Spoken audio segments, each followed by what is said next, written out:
Okay, so my first name is Michael, my second name is Vanderzee, and when I was working for, over the last 15 years for the Victorian government in water policy.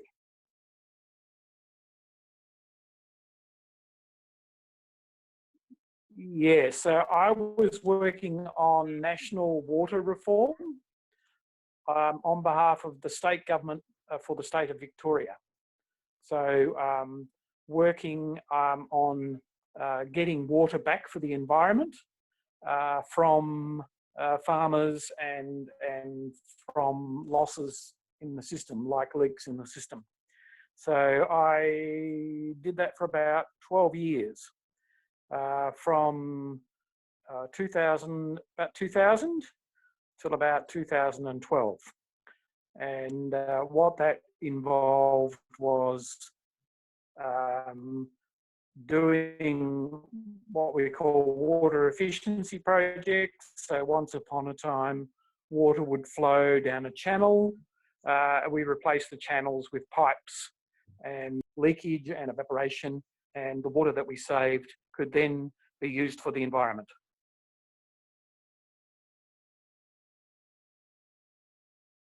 Well, I suppose ultimately the biggest water issue is climate change. Australia is one of the driest continents in the world. And not only is it dry, but its rainfall is very variable, right? So it can be very dry for a long time, and it can be wet for a long time, etc. So our rainfall is much more unpredictable than other parts of the world. And the way climate change is going at the moment, that is going to have a very big effect on the amount of rain that we get. And therefore the amount of water that is available. So I've forgotten what the figures are, but for every 5% reduction in rainfall, it's something like about a 10 or 15% reduction in water in rivers and things, yeah? So in the case of Australia, that's quite drastic. And we are beginning to realise that now. There is a big controversy in the Murray-Darling Basin, which is where I worked, where we have given a lot of water to farmers to grow food and so on, which is fine. But now we are finding there is not enough water for the farmers, let alone for the environment. And it is a very difficult time because we basically have to buy back water from the farmers to make sure there is enough water for the environment at a time where there is not enough water all round. And that has been very hard for the last 10 years or more. We are trying slowly but surely to make sure the environment has enough water while making farmers more efficient so they can grow the same amount of food with less water. One of the biggest issues in the Murray-Darling Basin is just that the rainfall has declined a lot, particularly in the north, in New South Wales and Queensland. And we run our water for irrigation systems differently. So in Victoria, we usually have this year's water and next year's water in the dam. In New South Wales, they use up all of this year. If there is a good year, they use up all the water in the good year. In a bad year, they don't get so much water. And what we are finding at the moment is that because Victoria manages very conservatively, so it has this year's water and next year's water in the dam, and we also have the big mountains and the big rivers, we have far more water for our farmers than New South Wales. And so you have a farmer standing on the Murray River in New South Wales going, I have no water, and they look at the river and it is full, and the water is going to the farmers in Victoria because they manage it differently. So it is a very big issue for the farmers and for the people because it makes it very difficult for the farmers to survive. And with climate change, if it gets drier, it's going to be more difficult.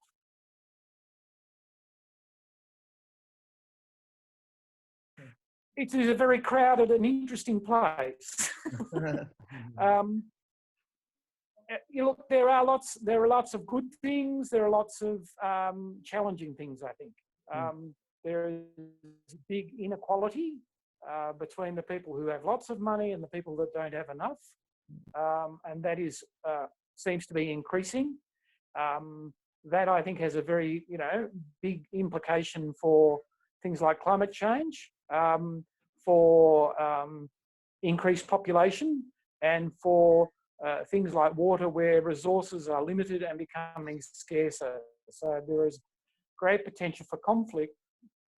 Equally, I think when we share our ideas around the world, there is quite a lot of hope that the solutions that we have learnt in one place may be useful in another place. So it is not all black, but it's a bit interesting. And with the current situation with COVID, I think that really demonstrates how much the world actually needs to work together to solve problems, because no one country can solve this one.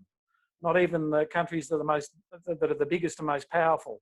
And in some ways, we have examples of, America, where a big and powerful nation is doing far worse because it does not pull together and it does not draw on expertise from elsewhere in the world.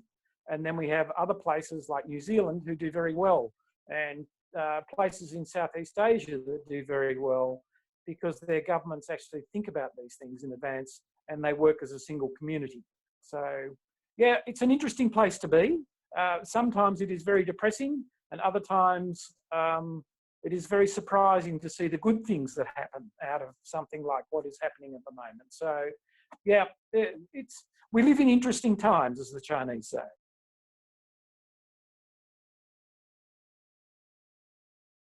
Okay. Both Jessica and I are volunteer firefighters, which is similar, I think, to some of the things you have in France. So people who live in country areas, in rural areas, there is not enough people to have a paid firefighter. And we fight different sorts of fires. So generally, our job is to fight bushfires, like fires in the forests and on farmland. Every now and again, we may have a house fire, but not very much, luckily. And we do other things like help for things like car accidents and things like that, where we make sure that the car does not catch on fire, so that the police and the ambulance can get people out of cars and so on. So our primary purpose in firefighting really is to protect our local community, but we also work, so when there are big fires, we go and help other communities as volunteers. We take our truck to other places in Victoria and even into New South Wales sometimes if we need to fight fires. So yeah, we do what we have to do when we are available. And the fire brigade that we work with at Swanpool, we have it's a little town of about 600 people. We have about 50 people that are members, and probably somewhere around about 30 active firefighters. So there are 30 people that can actually go out and fight fires at any one time.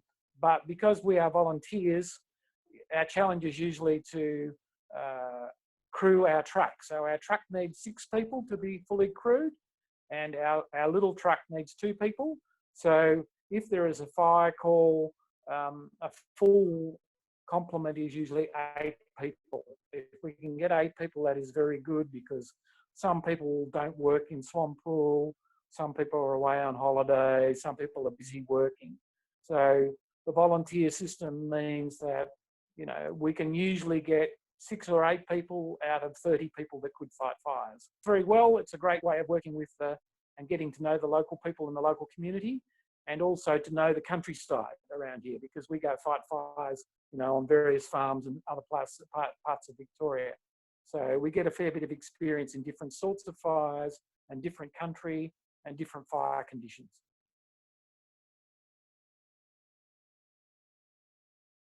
Not even get called out. Some of our members, our fire brigade members, went to fight fires north of here. It was, one of the worst fire conditions, I think, in terms of Australia that we've had in a very, very long time. In Victoria, it is not unusual for us to have bad fires in the summer. So between, November and March, we can have some fairly bad fires. The reason for the bad conditions and the bad fires this year was that particularly in southeast Victoria, so in Gippsland, it had been very dry.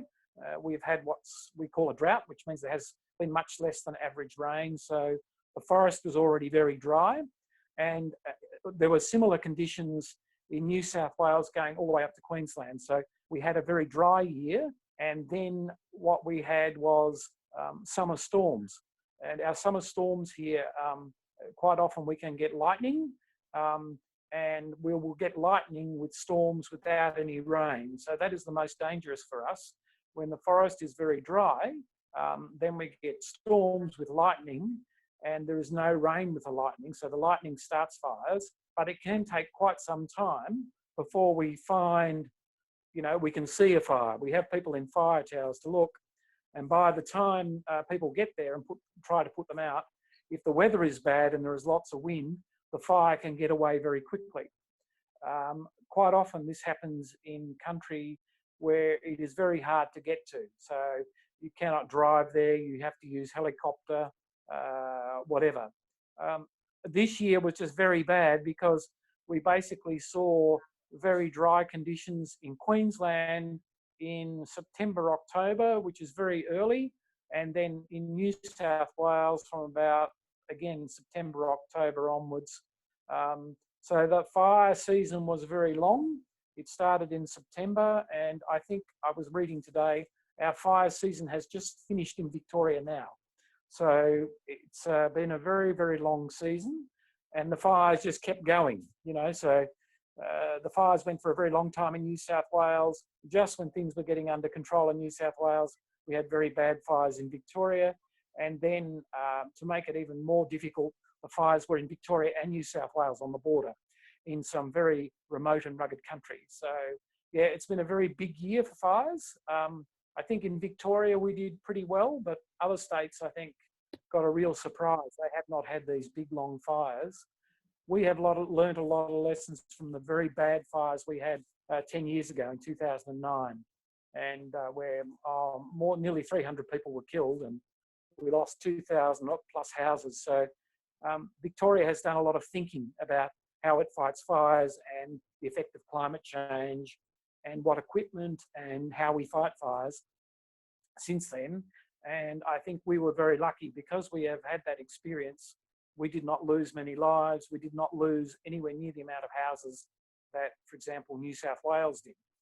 And it was quite interesting for us, who work in the fire brigade here, to see what we have that New South Wales doesn't have. So we have very good apps that tell you where the fires are and when to get out. New South Wales are only starting with that. We have very good access to weather information. We have very good coordination at a statewide level. And I think New South Wales is a much bigger state in some ways, but yeah, I don't think they were as well prepared this year. And also their fires were over a very large area over a very long time. So I think no matter how well they were prepared, yeah, it was just, beyond the resources and expectations. So everyone did the best they can, and yeah, quite a lot of people got killed, but in the long run, a lot of people survived. So yeah, it's not something we want to have too often. If the climate keeps changing, then I think there is a risk that this will become even more common. Normally we have these very bad fires, maybe once in 20 years. We are beginning to see them more like 1 in 10 years. And, people are saying that it could be as often as 1 in 5 years. So, which would be very difficult, very difficult. I think we would have to very much think about how we fight fires and where we live and how we build houses so that we can protect people.